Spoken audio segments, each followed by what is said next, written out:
Many African names all have something to do with God, all have God in the meaning, and I go by Amuche the Poet, I go by Amuche, but my full name is Amuche Chukwu.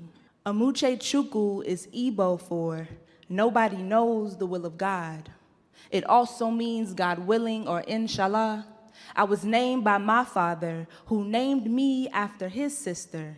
My name is a marker in this world of my patriarch, of my father's land of Nigeria. Amuche Chukwu is such a fitting name for a woman who does everything by faith.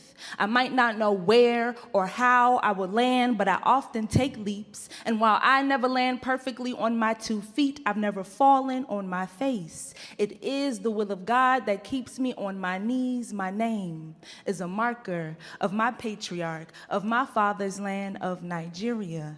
I wear my name like a crown. It is a jewel from a country that I've never been to. Every year I put up miles in the sky, traveling back and forth to my mother's land, but I've never been to my father's. I've never been welcomed into the arms of my aunties and uncles abroad. At times my crown is heavy. Sometimes my name is a burden. It reminds me of a culture and identity in which I am loosely acquainted. Sometimes I feel like a guest in my own presence or a shadow of who I am supposed to be.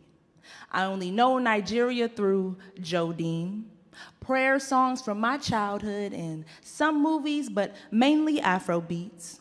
You know, 70% of Uber drivers in the DMV are African, and many of them are Nigerian. Every time I book a ride, I'm reminded that I am the only Amuche Chukwu that does not know the state in Nigeria where her father is from. I do not know the village of my father's fathers or their mothers. My father was prophetic in naming me. Maybe it is by the will of God that I must stand alone as Nigeria's forgotten love child. I am a diamond in the rough. My father is the pressure that adds value to my shine and luster. Maybe his absence is a gift. My name and my life are jewels that I alone have had to learn how to treasure. Heavy is the head that wears the crown. Amuche Chukwu, nobody knows the will of God. Thank you.